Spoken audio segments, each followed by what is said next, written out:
আবার খবরের শীর্ষে নন্দীগ্রামে তৃণমূলের কার্যালয়ে তালা ঝোলালো বিজেপি।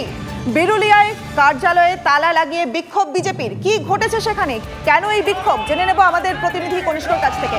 কনিষ্ক, দেখো অনিতা, গতকাল মুখ্যমন্ত্রী একটি রাজনৈতিক সভা থেকে যেভাবে মেদিনীপুরবাসীকে কার্যত গদ্দার বলে অপমান করেছেন, এমনটাই বিজেপির পক্ষ থেকে দাবি করা হচ্ছে। মূলত সেই দাবি নিয়ে কার্যত দেখা গেল বিরোধী দলনেতার বিধানসভা কেন্দ্র নন্দীগ্রাম 2 নম্বর ব্লকে বিরুলিয়া গ্রাম পঞ্চায়েত এলাকার যে তৃণমূলের কার্যালয় রয়েছে, সেই কার্যালয়তে কার্যত বিজেপি কর্মী সমর্থকরা তালা জ্বালিয়ে দেয় এবং তালা লাগিয়ে দেওয়ার পাশাপাশি বিক্ষোভ প্রদর্শন করে এবং চরম উত্তেজনা সৃষ্টি হয়।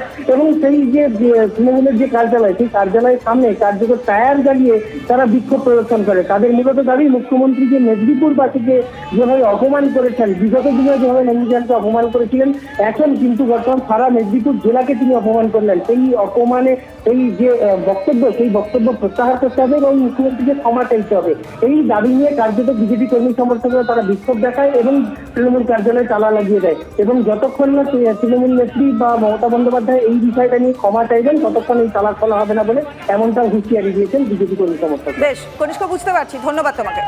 মুখ্যমন্ত্রী প্রকাশ্য সবাই বলছে মেদিনীপুরে গদ্দারের জায়গা, উনাকে বোঝাবো গদ্দার কাকে বলে, এবার লোকসভায় বোঝাবো উনাকে। উনি গোটা আমাদের নাম শুনলে আর সমগ্র ভারতবর্ষ শ্রদ্ধা করে মেদিনীপুরের নাম শুনলে, যে এখানটায় প্রতিবাদী মুখ, এখানে বিপ্লবের মুখ, আর উনি ভরা জনসভায় বলছে মেদিনীপুর গদ্দারের জায়গা। আজকের পার্টি অফিসে তালা লাগিয়েছি, ওদের সমস্ত রকম কাজকর্ম। আর আজ পয়লা বৈশাখের নতুন ফর্মে দিলীপ ঘোষ। লাঠির পর এবার ত্রিশূল হাতে প্রচার। বর্ধমানেশ্বর শিব মন্দিরে ত্রিশূল হাতে প্রচারে দিলীপ।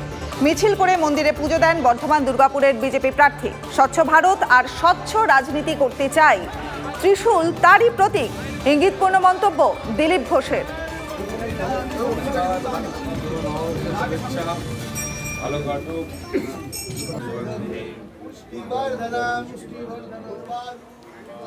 আপনারা দেখতে পাচ্ছেন সেই ছবি, সবাই রয়েছে প্রচারে, কিন্তু পয়লা বৈশাখে নতুন ফর্মে রয়েছেন দিলীপ ঘোষ।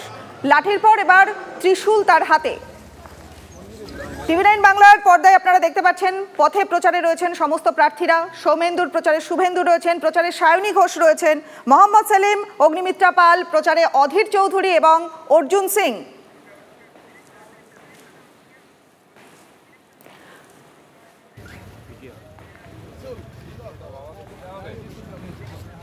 দেখতে পাচ্ছেন দিলীপ ঘোষের হাতে ত্রিশূল। লাঠির পর এবার ত্রিশূল হাতে প্রচার। জয়প্রকাশ মজুমদার রয়েছেন আমাদের সঙ্গে। জয়প্রকাশ বাবু, লাঠির পর এবার ত্রিশূল হাতে দেখতে পাচ্ছি আমরা দিলীপ ঘোষকে, কি বলবেন? আপনাদের জন্যই এইসব হাতে নিয়ে তিনি একটা নাটকের মহড়া করছেন। প্রচার মানুষের কাছে গিয়ে করা, তার জন্য ত্রিশূলও লাগে না, লাঠিও লাগে না, কটূক্তিও লাগে না, অশালীন বাক্যবন্ধও লাগে না। কিন্তু দিলীপ ঘোষ সকালবেলায় উঠেই কয়েকজন কতিপয় অনুচর সঙ্গে নিয়ে এক একদিন এক একটা নাটকের ভূমিকায় তিনি নেমে পড়েন। কোনোদিন অশালীন, কোনোদিন কটূক্তি, কোনোদিন মাননীয়াকে খারাপ কথা, এবং কোনোদিন লাঠি, কোনোদিন ত্রিশূল। এই সমস্তই হচ্ছে কোনোভাবে সারাদিন টিভিতে বেঁচে থাকা, টিভিতে ভেসে থাকা।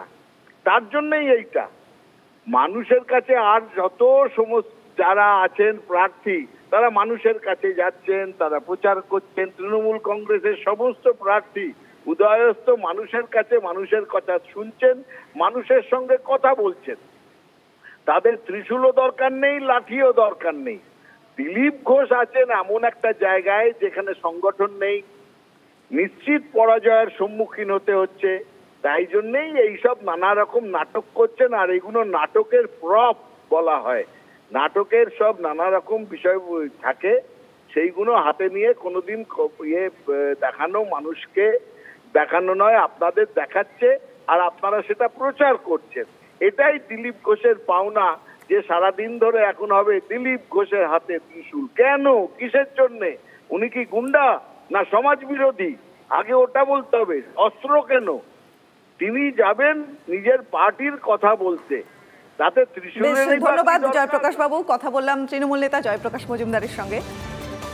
দেখতে পাচ্ছেন সেই ছবি, একেবারে সাত সকালবেলা ত্রিশূল হাতে দিলীপ ঘোষ।